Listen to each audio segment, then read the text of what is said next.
Otep à tous, bien-aimés frères et sœurs. Bassirou Diomaye Faye au Nigeria. Oh, c'est intéressant. Mauritanie, où encore là? Côte d'Ivoire, Guinée-Bissau, Gambie. Gambie encore, ça peut se comprendre. Et maintenant, Bassirou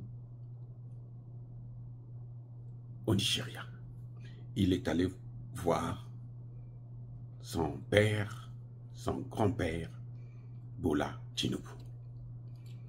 En soi, c'est tout à fait normal. C'est normal. C'est le président du Sénégal, le nouveau président du Sénégal. Il faut qu'il ait de bonnes relations avec le président de ce qui reste de la CEDEAO. Et puis, le Sénégal et le Nigeria sont des pays frères. Mais, là où le bas blesse, là où nous on s'interroge, c'est que, ils ont discuté de quoi? Ils ont discuté de la rénovation de la CEDEAO. Ils ont discuté du retour des pays de l'AES dans la CEDEAO.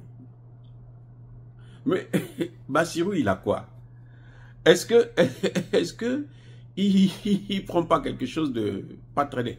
Parce que Bola, on sait que lui, il se drogue. Tranquille, c'est un grand trafiquant. Mais est-ce que Bassirou aussi, par hasard, ne se chute pas, hein? C'est incroyable.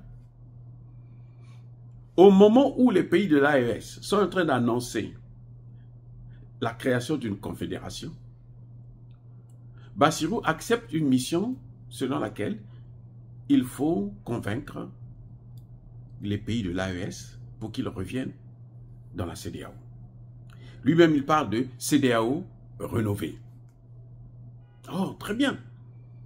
C'est normal, puisque les autres sont partis, puisque la CEDEAO, telle qu'elle fonctionnait, ça ne les plaisait pas. Il faut le savoir. Hein? Les trois pays-là sont partis parce que c'est à cause du mauvais fonctionnement de la CEDEAO. Puisqu'on a vu, la CEDEAO n'est pas financée par les membres, par ses propres membres.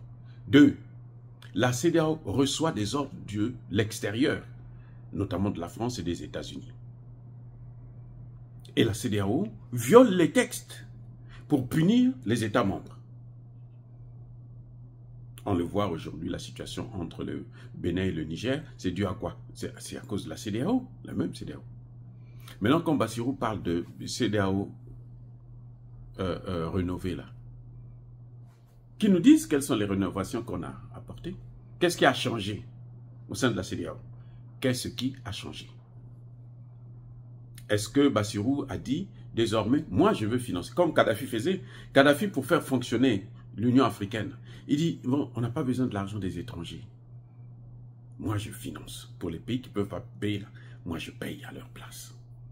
C'est vrai que parfois il leur faisait un peu de chantage et tout, machin, tout ça là, pour rentrer dans l'islam et autres. Mais, en tout cas, il prenait l'engagement.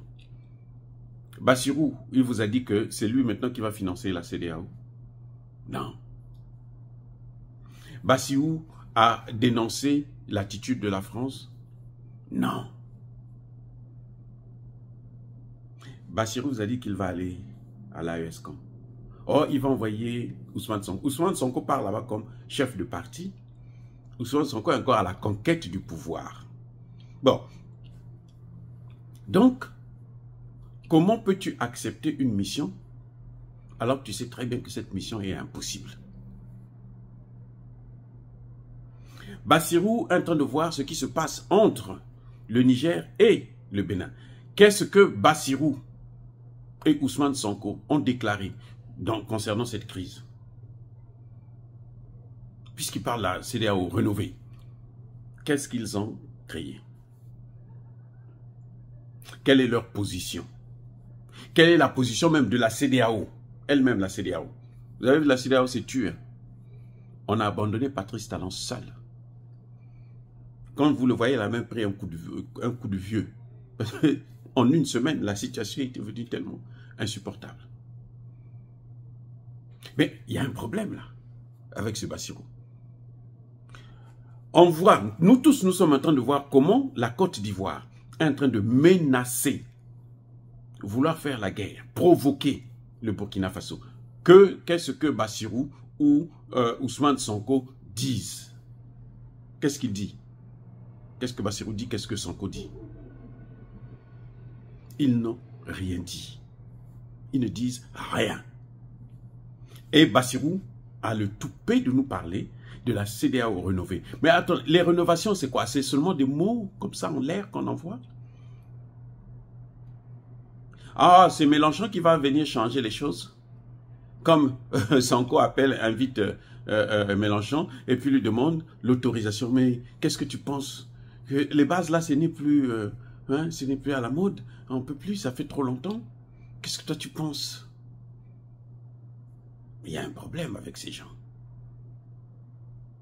Je vous ai déjà dit, c'est un problème de souveraineté. Le Mali, le Burkina et le Niger nous ont montré ce que ça veut dire. Tu dénonces les accords et tu demandes de gars dégager avec votre armée. C'est aussi simple.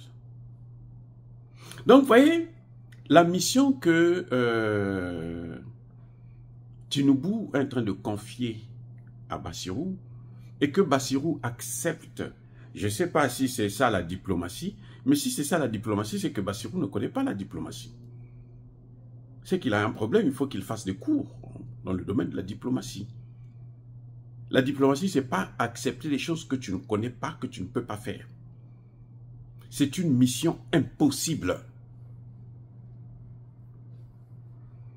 de faire reculer les pays de l'AES. Vous voulez rester, brader votre souveraineté. Même si vous criez haut et fort, souveraineté, souveraineté, mais vous la bradez quand même, dans la réalité. Ça, c'est votre problème. C'est vrai que ça nous fait mal, parce que, en tant qu'Africains, nous voulons que tous les pays africains puissent être souverains, libres, hein, indépendants. Mais tant qu'à faire,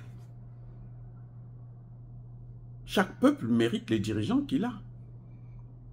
Cette jeunesse, moi je vous avais déjà dit, je ne fais pas confiance à Bassirou ni à Sonko.